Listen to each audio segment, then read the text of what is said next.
Bonjour, je me présente du coup, je suis Anne-Laure Lepage, je suis consultante en recrutement chez Actiforce. Je vous remercie d'être présente du coup à ce webinaire. J'ai décidé du coup aujourd'hui de vous parler des soft skills. C'est un terme à la mode auprès des recruteurs, managers, services RH. Au-delà de la signification, il n'est pas toujours évident en fait de savoir comment l'inclure au processus de recrutement. Donc l'objectif du webinaire d'aujourd'hui, c'est de vous aider à comprendre pourquoi il est important d'être attentif aux soft skills, comment ou évaluer les soft skills pendant le processus de recrutement. Donc je vais commencer du coup le webinaire. J'espère que tout le monde m'entend bien.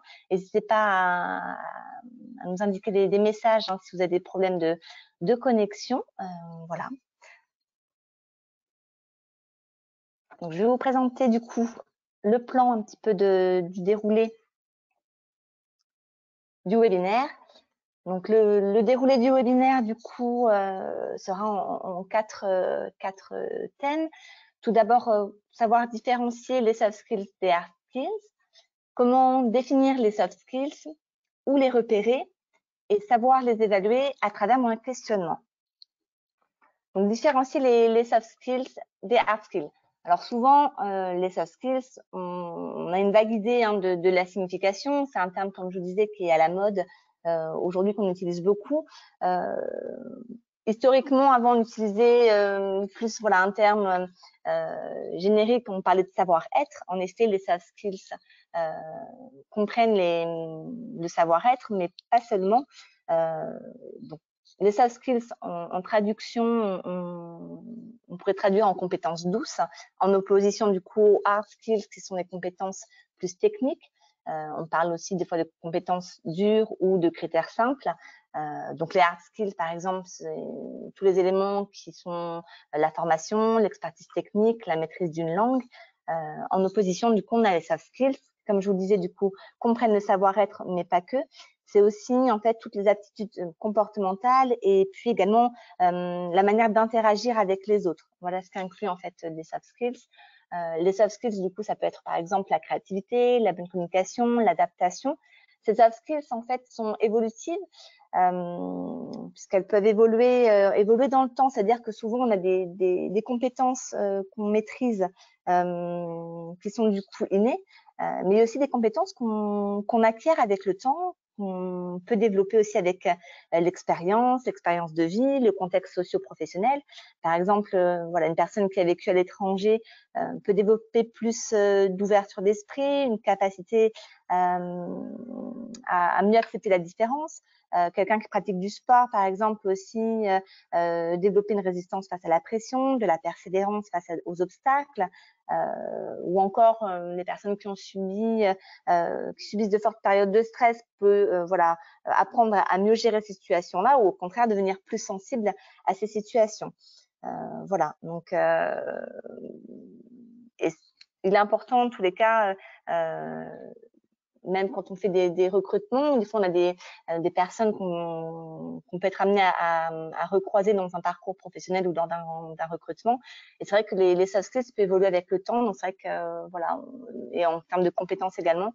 Donc des fois, voilà, faut pas se faire d'idées préconçues par rapport à une personne, mais voilà, réévaluer si les compétences techniques et les soft skills qu'on peut déceler lors du processus de recrutement peuvent être importants, pour du coup recevoir ce candidat. Alors moi j'aime bien cette image en fait du iceberg, c'est-à-dire que là sur l'iceberg on voit du coup que les hard skills c'est la face émergée en fait du iceberg, qui du coup sont des compétences qui sont plus visibles, plus faciles à voir, à détecter. Et puis à contrario, on a du coup les soft skills qui sont la phase immergée, et qui dit immergée dit la face en fait qui est la plus complexe ou en tous les cas à déceler. C'est plus subtil en effet de déceler des soft skills. Les soft skills, on en parle beaucoup, mais comme je viens de vous l'indiquer, peu évident en effet d'arriver à les juger. On n'a toujours pas, enfin voilà, des fois on ne sait pas comment les évaluer ou même comment attribuer une note sur la possession ou pas d'une compétence comportementale. puisque les soft skills, l'évaluation des soft skills chez les autres va dépendre aussi des soft skills que nous possédons nous-mêmes. Par exemple, un recruteur qui est particulièrement à l'aise sur le plan relationnel aura plutôt tendance à qualifier d'introverti des tempéraments qui sont plus réservés que lui. Le constat ne pourra pas être le même entre des recruteurs aux personnalités aussi différentes. Donc, avec les soft skills, tout est relatif. Dans ces conditions, comment on peut faire pour détecter, les évaluer et même pourquoi chercher dans ce cas à le faire? Donc, pourquoi et comment définir les soft skills? Je suis partie en fait par exemple d'une étude qui a été publiée par Région Job sur comment recrutons en 2017. Et dans cette étude, il ressortait que pas moins de 98% des recruteurs donnent de l'importance aux soft skills. C'est-à-dire que voilà, c'est important également auprès des recruteurs, et ça c'est un fait, que les soft skills sont importants, la partie comportementale est très importante chez un candidat. Tout simplement parce que ce qui peut distinguer deux profils ayant des compétences et des expériences, des formations équivalentes, ce sont souvent les soft skills. Donc, pour cela que c'est important vraiment de les détecter, et c'est même capital pour l'intégration après dans l'entreprise ou au sein d'une structure. Les compétences comportementales, en effet, vont déterminer la réussite en fait d'un candidat à un poste, la bonne intégration au sein de l'équipe, et puis aussi sa singularité. Donc c'est pour ça que le recruteur et toute personne, manager ou appartenant à un service RH, doit aussi inclure les soft skills au processus de recrutement. Certaines aussi soft skills sont des critères, en fait, des prérequis indispensables. Je pense par exemple à un poste commercial. Dans un poste commercial, par exemple, en termes de compétences comportementales qu'on va rechercher, ça va être du coup une bonne aisance relationnelle, par exemple, une appétence pour la négociation, savoir gérer son stress. Tous ces éléments-là, qui sont des prérequis pour le poste, ce sont des soft skills. Donc, pour moi, en fait, la question des soft skills doit se poser dès l'élaboration de son besoin en recrutement. Un besoin en recrutement, on entend du coup la définition du poste, un brief ou une réunion entre manager opérationnel et direction, et puis même, ça peut être aussi un retour directement des opérationnels par rapport à ce poste, pour aider à comprendre quelles compétences comportementales vont permettre de réussir à ce poste, quel type de personnalité va s'intégrer au mieux à l'équipe. Pour s'aider aussi dans la préparation de son recrutement, il y a des outils qui sont indispensables. J'évoque par exemple la fiche de poste, la définition du profil. Dans l'annonce, il y a une partie en fait sur le savoir-être ou les qualités qu'on peut rechercher, où il est important aussi de vraiment adapter cette partie-là au poste, aux valeurs de l'entreprise, qui sont aussi des éléments qui sont recherchés par le candidat. On peut aussi faire apparaître les soft skills dans son processus et dans les outils de son recrutement. Dans la grille d'évaluation, on va en effet faire apparaître la formation, les compétences techniques, la maîtrise d'une langue par exemple, mais il y a des compétences comportementales qui sont indispensables à l'entreprise, au poste, à l'équipe également, qui sont importantes de faire apparaître dans sa grille d'évaluation. Et en clarifiant en fait au plus tôt les compétences douces, donc soft skills, plus on les détecte tôt, plus ça permettra aussi de les évaluer et les détecter tôt dans toutes les étapes en fait du recrutement et de filtrer les candidats naturellement. Donc avant de déterminer quelles questions poser en entretien, c'est important que vous définissiez quelles soft skills sont nécessaires pour réussir et s'épanouir au sein de mon entreprise ou mon organisme, au sein de l'équipe et au sein de la mission. Donc, quand j'entends des soft skills, quand je parle de soft skills à définir par rapport à l'entreprise, je parle en fait de soft skills qui sont proches de la culture de l'entreprise, des valeurs, de l'organisation, des interactions aussi qu'on peut avoir par exemple avec les clients, qui permettent aux collaborateurs de se sentir aussi, d'avoir un sentiment d'appartenance. Voilà, ça sert à rien, par exemple, de mettre, je veux une personne qui soit curieuse ou qui soit inventive si dans la culture de l'entreprise, l'inventivité, la créativité n'a pas une place haute dans les valeurs de l'entreprise. Il faut aussi que ce soit des valeurs qui correspondent aux valeurs de l'entreprise. Il y a aussi des soft skills qu'on peut définir par rapport à l'équipe.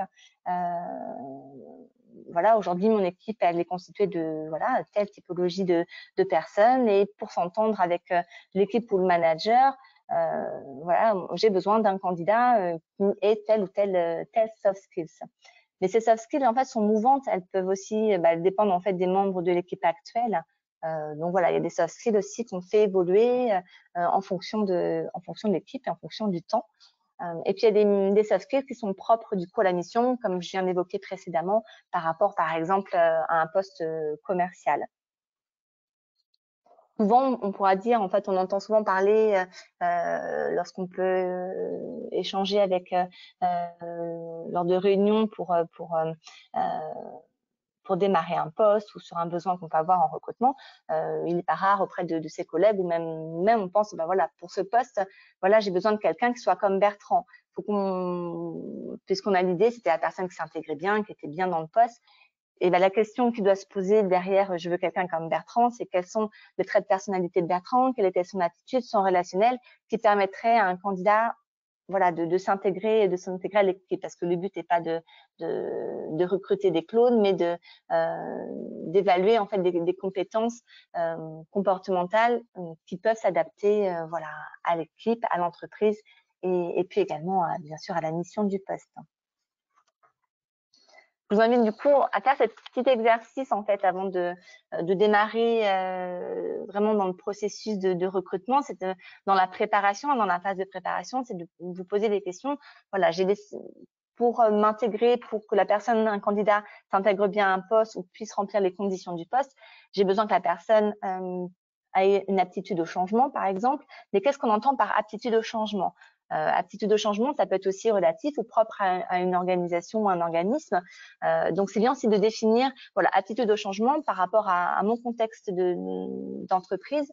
C'est quelqu'un qui n'est pas réticent au changement. On est dans un contexte, par exemple, de mutualisation.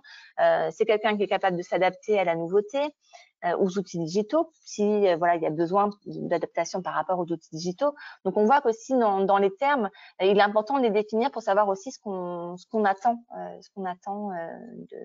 et ce qu'on entend par aptitude au changement. Par exemple, voilà, il y a d'autres exemples. Je cherche quelqu'un qui a un esprit de compétition. Qu'est-ce que ça veut dire dans mon entreprise, dans le contexte de l'équipe? Donc voilà, ça c'est un exercice en termes de préparation de son recrutement qui est intéressant de faire pour vraiment être clair sur les attentes, les attendus des compétences comportementales. Du coup, après, où les repérer, ces soft skills, chez un candidat? Les soft skills sont souvent en fait décelés trop tard lors de l'entretien classique en face à face, ou ça peut être aussi lors d'une session collective, puisque les rencontres se font soit par entretien classique ou en face à face, ou ça peut être aussi des sessions collectives par exemple. Donc oui, en effet, les entretiens permettent de faire ressortir des éléments sur le savoir-être, sur la manière d'interagir d'un candidat. Mais il est dommage de se limiter en fait à détecter des soft skills qu'à cette étape-là, pardon. La prise en compte en fait des soft skills doit intervenir bien en amont de la phase des entretiens avec les candidats. C'est pourquoi, par exemple, détecter des soft skills au moment de la réception du CV, de la lettre de motivation, ou si on a vu des candidats sur les réseaux sociaux tels que LinkedIn, Viadeo, voilà, il est important d'être attentif en fait à la forme, au fond du CV, d'une lettre de motivation ou de la présentation sur un réseau social. Et il y a certains éléments qu'on peut faire apparaître, qu'on voit apparaître sur un CV ou une lettre de motivation. Sur un CV, on peut voir voilà, si la personne structure ses idées, si il y a une bonne articulation entre les éléments, de même sur la lettre de motivation, voir s'il y a une originalité ou pas, la motivation, la capacité aussi de synthèse, la fluidité que la personne peut avoir dans son discours. Il y a certains soft skills qui sont aussi cités, que ce soit sur un réseau social, sur une lettre de motivation ou sur un CV, et qui devront être creusés lors de l'entretien. On parle, voilà, il y en a certains qui citent, je suis organisée, j'ai un bon relationnel. Très bien. Qu'est-ce que ça veut dire? C'est des éléments qu'il faudra creuser si c'est important pour votre poste, hein, puisqu'il faut toujours bien sûr creuser les éléments de personnalité qui sont en rapport avec avec le poste, avec l'intégration à votre entreprise. On ne va pas creuser sur des éléments qui n'ont pas d'intérêt. Ça fait du coup perdre du temps aussi lors de l'entretien. Ou les repérer également, on peut repérer des compétences comportementales au moment de l'entretien téléphonique. Alors, c'est une phase qui n'est pas toujours effectuée au sein d'organismes ou d'entreprises, mais moi, je vous invite vivement à l'effectuer. Un entretien téléphonique de préqualification téléphonique dure entre 15, 20 minutes, 30 minutes sur vraiment des postes qui sont experts. Et ça permet un second niveau de tri et de sélection pour avoir une shortlist après de candidats à rencontrer. Et lors de cet entretien téléphonique, le fait d'avoir la personne au téléphone permet du coup d'identifier aussi d'autres soft skills, sa capacité à s'exprimer, son écoute, voir si la personne fait preuve de réelle écoute ou d'une écoute qui est plus de surface, l'assertivité, la qualité d'argumentation, la richesse du vocabulaire.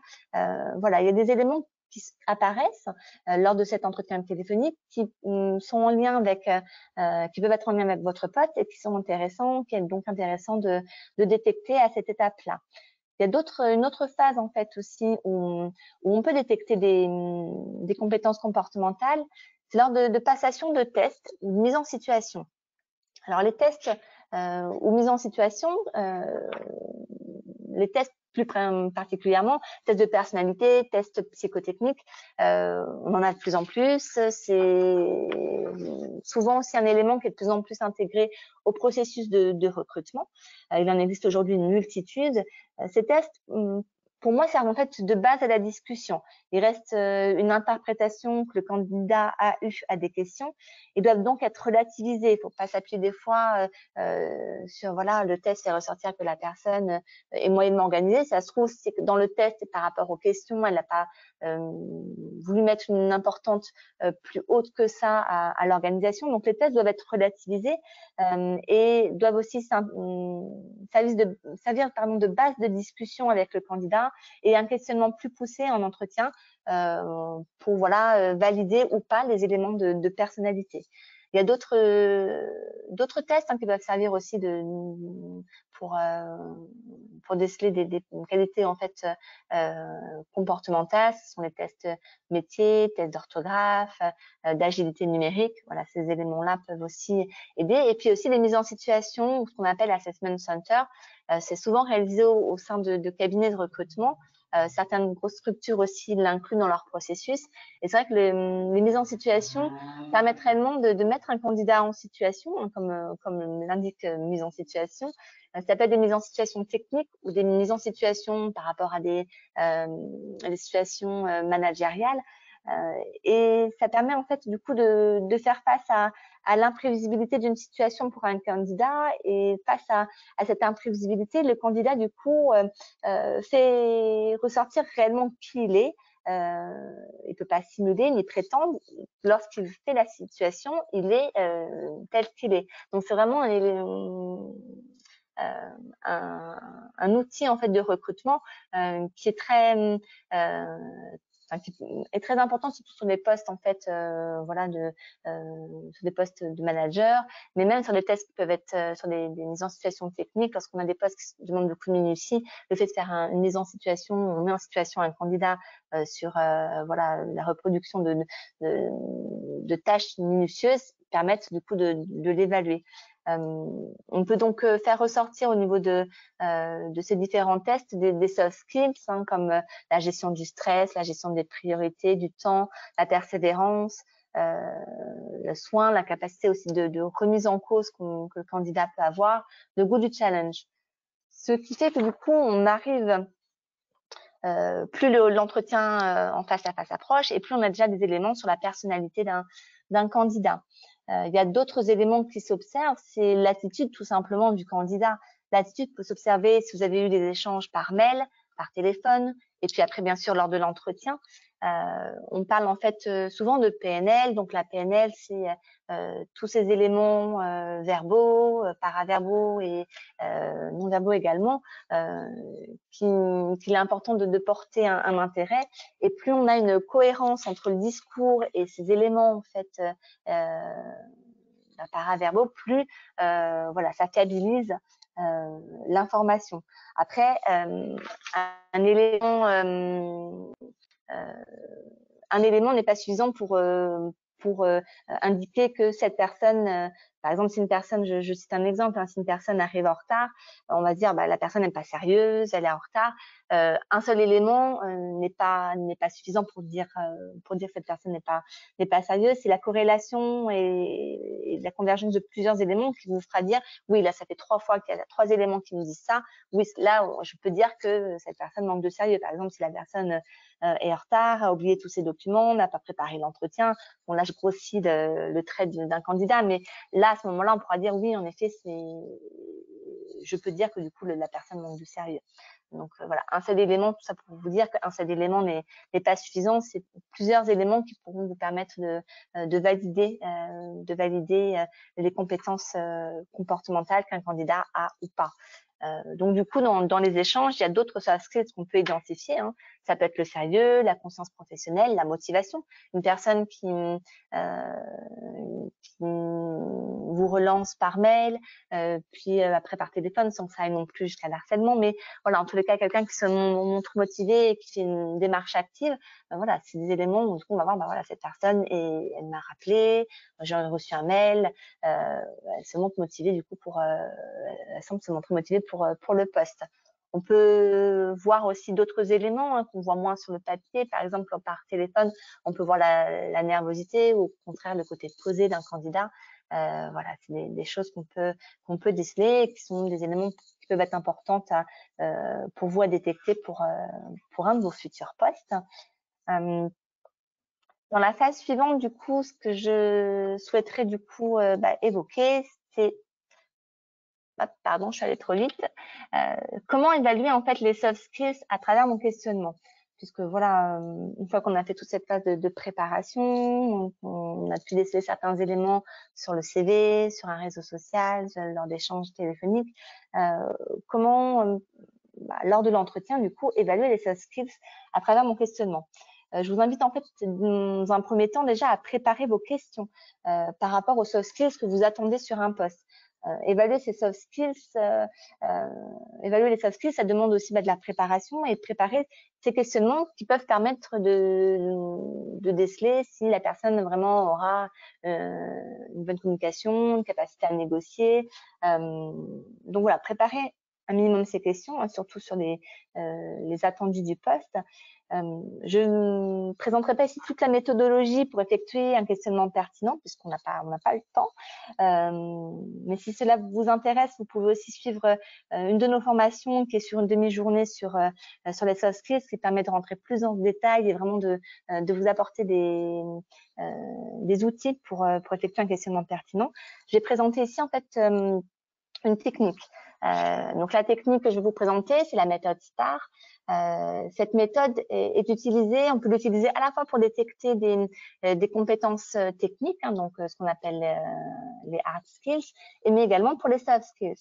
Dans ce cas, en fait, ce qu'il faut faire, c'est partir en fait d'un fait, d'un événement ou d'un élément de personnalité que vous voulez du coup évaluer. Par exemple, vous voulez évaluer la capacité à persévérer. Dans ce cas-là, d'un candidat, vous pouvez du coup poser la question, savoir, parlez-moi d'un projet qui était particulièrement complexe ou qui vous a demandé de faire preuve de persévérance.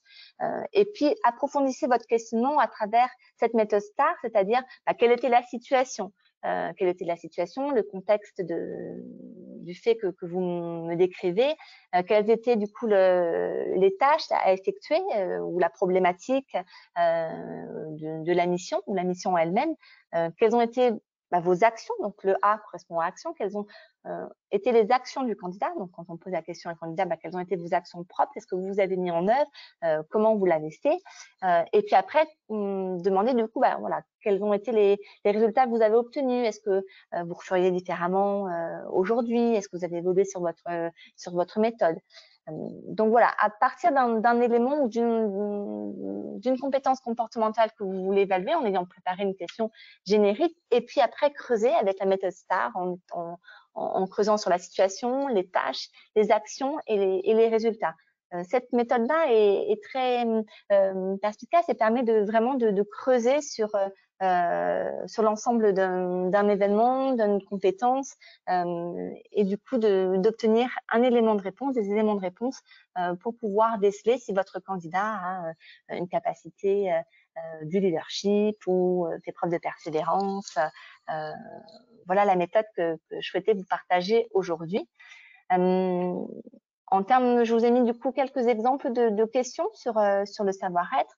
Par exemple, en termes de curiosité, on peut poser une question de base en savant comment tenez-vous à jour vos compétences, dans quelle situation vous l'avez fait, et puis reprendre la méthode STAR. De la même manière, au niveau du leadership, vous pouvez du coup poser la question de comment faites-vous pour monter en compétence vos collaborateurs, ou quelles sont les personnes avec lesquelles vous avez le plus de plaisir à travailler. La question se pose également, alors on peut, par exemple, sur un autre exemple, poser la question sur la négociation. Vous devez, par exemple, convaincre votre manager qu'il est impossible d'atteindre vos objectifs. Donc, comment le prouvez-vous? Comment faites-vous? Et puis, creuser pareil, toujours autour après de la méthode STAR. Voilà, j'ai mis un autre exemple sur la coordination. Que pensez-vous des réunions d'équipe? Quels sont selon vous les meilleurs moyens de communiquer intra et inter-équipe? Et puis après, c'est moi une situation. Enfin voilà, c'est des exemples de questions, mais ça vous montre du coup, voilà, par rapport aux critères comportementaux que vous attendez pour un poste, préparez de la même manière que vous pouvez des fois préparer vos questions, ou vous avez vu le CV, du coup, préparez votre questionnement. Les soft skills aussi, vous pouvez aussi préparer vos questions, et ça permet aussi d'évaluer tous les candidats de la même manière, et puis du coup de pouvoir évaluer tous les candidats aussi de la même manière, et vous faire du coup une idée sur le candidat qui vous semble le plus pertinent au vu du processus de recrutement et des entretiens que vous avez effectués. Voilà, donc en conclusion, quelques règles d'or que je vous transmets du coup pour vos recrutements. C'est apprécier les candidats par rapport aux compétences techniques, mais également comportementales. Se baser uniquement sur des compétences techniques n'est pas suffisant. Aujourd'hui, en plus, en sachant qu'une compétence technique, c'est des compétences qu'on peut acquérir par des formations, avec un peu aussi d'expérience, alors qu'une compétence comportementale, comme quelqu'un qui, par exemple, a un bon relationnel ou une capacité à aller vers les autres, c'est pas quelque chose qui pourra obligatoirement se changer chez un candidat. Donc des fois, voilà, les compétences même comportementales peuvent avoir même plus d'importance que les compétences techniques. Évaluer aussi par analyse de faisceaux d'indices convergents. C'est ce que j'indiquais tout à l'heure. Un seul élément n'est pas suffisant pour évaluer. Voilà, la personne est en retard, tout de suite elle n'est pas sérieuse. Non, il faut que vous validiez aussi avec d'autres questions ou d'autres éléments lors du processus de recrutement pour fiabiliser votre analyse. Évaluer aussi les candidats par rapport au poste avant de les comparer entre eux. Voilà. Et puis les critères en fait comportementaux, donc ce qu'on appelle les soft skills, doivent être re-questionnés, améliorés régulièrement. Ils sont liés à l'entreprise, ils sont liés à l'équipe, ils sont liés au poste, et l'entreprise aussi bien que l'équipe, le poste évolue dans le temps, donc c'est bien de faire évoluer aussi ces idées, ces critères qu'on peut avoir sur un poste. Voilà. Écoutez, je vois qu'il est déjà presque l'heure. Je vous remercie en tous les cas d'avoir participé avec moi à ce webinaire. J'espère que je n'ai pas parlé trop vite, c'est un petit peu mon défaut. Donc, j'espère que voilà, mes propos ont été assez éloquents pour vous et clairs. En tous les cas, je vous remercie beaucoup de cette participation. Si vous avez des questions, n'hésitez pas à me les faire parvenir par mail. Il nous reste sous 2 minutes. Je peux voir si certains ont des questions, n'hésitez pas à les poser sur la plateforme.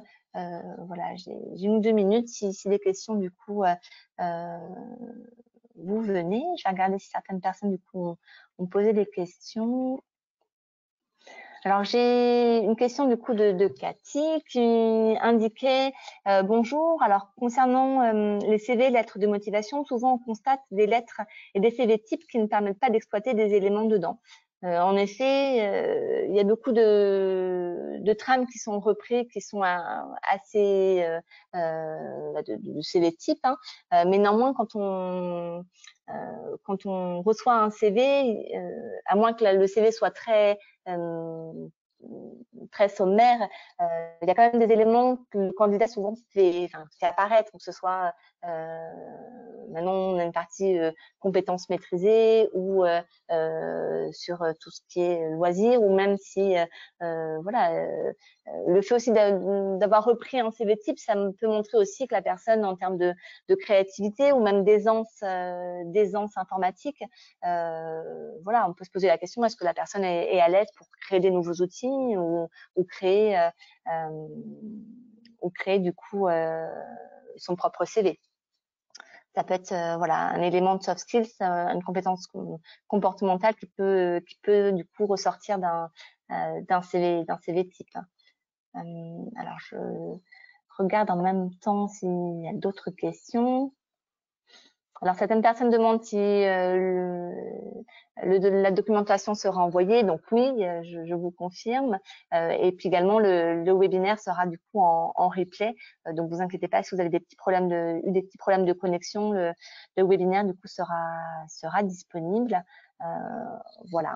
Écoutez, je vois qu'il est déjà l'heure. Je vous remercie encore d'avoir participé avec moi et d'avoir été avec moi voilà, sur une petite demi-heure. N'hésitez pas à consulter aussi voilà, toutes les formations qu'on réalise chez Actiforce. Vous pouvez les retrouver sur notre site internet. Et puis, je vous souhaite une excellente journée et belle journée aujourd'hui. Au revoir.